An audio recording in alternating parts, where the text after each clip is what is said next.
Alrighty, guys. Let's talk about cold approaching. Let's have a little chat. You know what I'm saying? Now, if you've never cold approached someone before, or you just have not really been accustomed to talking to strangers, I'm telling you right now, okay? I'm telling you right now that it is probably one of the best things you could do in your life.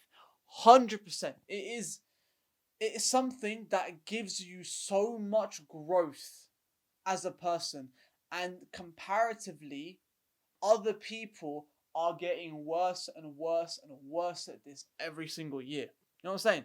Because people are on their phones more, people are texting more, they got all these dating apps and whatever. Like, bro, no one is talking in person, and this skill is being lost, it's being forgotten. So if you become somebody who can do that, bro, you're like miles ahead. And where do you learn this stuff? School ain't gonna teach you this, bruv. You dumb. School ain't gonna teach you anything about this. You know what I'm saying? A lot of it is I did it through trial and error, just putting myself out there, just trying and failing. And well, it's not really a failure if you go and ask. It's a failure if you don't even ask, in my opinion. Like the regret of not taking a risk, that is the failure. But if you're new to it, the best advice I can give is learning to progressively overload your social skills. Progressively overload one step at a time. If you have never spoken to somebody before, for example, I mean, like a stranger, like started a random conversation with someone, start small. Literally just saying hello to someone as you walk past. Like, it sounds silly, right? But it's true. Literally, that's how I started. And progressively, you make it harder and harder and harder. If you've seen the video, I'm going to put it there, I think. If you've seen the video where I was lying on the floor, right? I did that because for me, the next stage in pushing myself was that. I done stuff easier than that. That was the hardest thing for me at that time to do, right? To push myself out my comfort zone. And that's what I did. Because if you're not constantly pushing yourself out of the social comfort zone, you're not going to get better. And when you don't get better, you don't feel good about yourself. And then you feel less confident. And it turns into a negative feedback loop. So it's so important that you just keep progressing with it. Because if you stand still, you start a negative feedback loop, and it's harder to get it back going. So it's very important that you keep it up, that you keep continuously pushing it, because if you don't, you lose it for a bit, you don't feel great, you're like, I used to be better, whatever. You have to just keep pushing with it. And the thing is, the risk to reward of cold approaching, it's unlike anything else. The reward, let's talk about the risk. Let's first talk about the risk. What is the risk of cold approaching? Okay, let's think very clearly about this. The risk of approaching is that the person who you approach may think you're weird and tell you to go away, and the people around watching may think it's weird. It stops there. It literally, that is it. It stops right there. Is that really a reason? Honestly, is that a reason? I don't think it is. Okay, because nothing's gonna happen. Now, why is that in our heads? Why is that fear there? Well, I'm pretty confident that it comes from some sort of tribal mentality, because in the past we lived in tribes.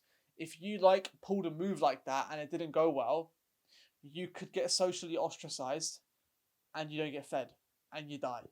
Very extreme case, but I think it comes from that sort of wanting to belong, and human rejection could mean something quite bad in the past. Now it doesn't mean anything. If you get rejected by someone, it doesn't matter.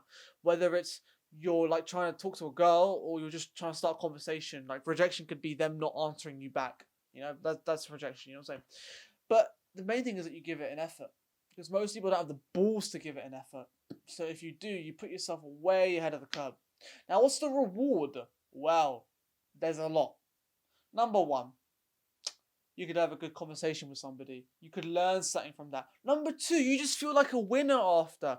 You just feel like you accomplished something after. It's like it's a healthy dopamine hit. You get a good dopamine hit. You know why? Because you pushed yourself. You did something that wasn't easy. When you watch a video, you're getting a bad dopamine hit. You're getting reward for not doing anything difficult. But when you do something like that, you will get a dopamine hit, but for doing something good.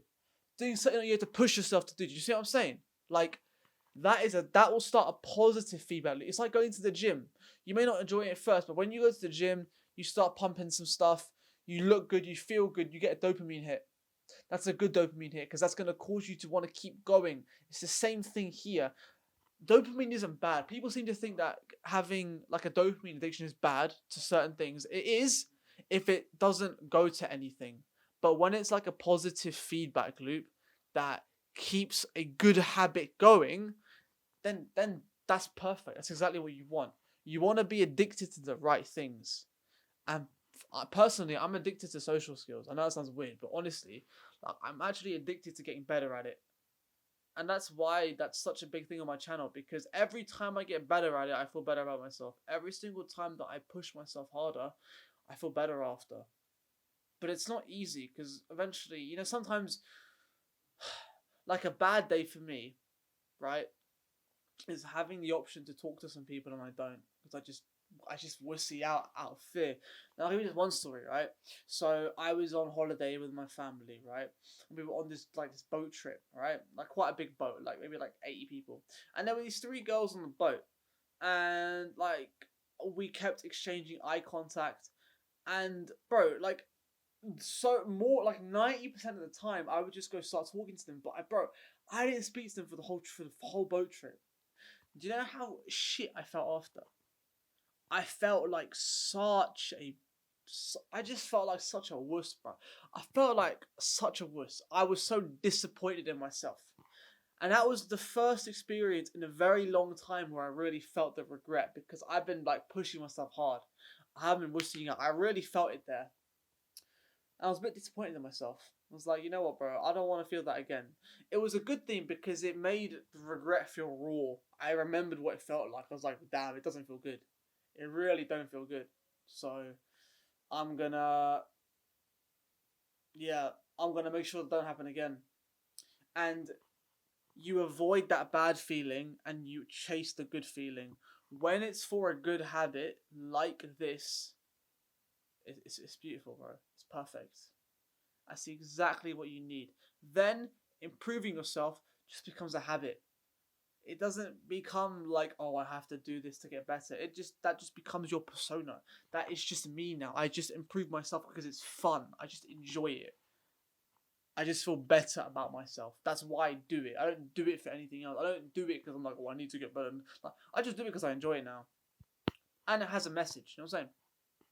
So if you're looking to get into like talking to like new people and talking to strangers and whatever, bro, progressively overload. Start small. Start with just saying hello. Start with saying this. Like, just keep it chill. Ask for directions, bro. Even if you know where you're going. You know what I'm saying? You build it up slowly. It takes time. And there's no magic trick to get over like approach anxiety. You have to just kind of bite your teeth and just do it. Just be like, just suck it up and just go like, I'm just gonna go talk. And your heart's going a bit, the adrenaline's going a bit, but that's what you need, bro. Especially as men. That's what we need, a bit of that adrenaline rush. You know what I'm saying? We need a little bit of that to feel alive. Just in your room all day on your computer, on your phone, bro. Like, so I've got something on my throat, bro. Bro, I don't even know what that is. But in your phone, if you're in your room all day on your phone or on your PC, how are you gonna feel a sense of growth? You have to get out there. Now you may have no reason to go out, bro. Go out, buy some new clothes. I'm not saying to go buy materialistic things, but like if your outfits are dead, go get some okay outfits. You know what I'm saying? Some basics. And there will be people there who are about. You could talk to two of them. That's progress. That, in my opinion, is a successful day. That's a productive day in my books, personally. Like, if I was someone who wasn't good at this socially, like if I was someone who wasn't good at cold approaching, who found it very difficult, which you do initially, which I did find it initially, just doing that, getting some new clothes, to make your style better, and talking to some people that I didn't know, bro, that's a win. That is a dub. That is a successful day. A successful day doesn't have to be making a grand or making like all this money or like bro, that's a successful day because you're better now. You've become better. There's so many ways to become better. You know what I'm saying? So people neglect this. I feel people really neglect this, And out of all of the things you can get better in self-improvement, I think this is arguably the most valuable. Because you get better at this, it just seeps into everything. It seeps into everything else. Everything else becomes easier. Everything else gets easier when you get better at this. You can get very good at, you can look great, be good in the gym, make money, still be socially anxious. But if you're confident socially, making decisions is easier. You're more decisive, you're more confident, you're more dominant, you're more firm with the choices you make, which will help you in business, which will help you in the gym. It will be like, okay, I'm just going to go through it, I'm going to tough it, and I'm going to go for it. That will help you in everything. But the other stuff may not feed in as well. So that's what I would say. I would make it a priority personally, on top of doing everything else.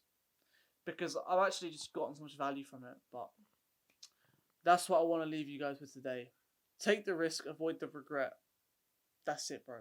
Take the risk, avoid the regret. Because the regret, it stays, it stings like a bitch. It don't feel nice. It wrecks your self-esteem.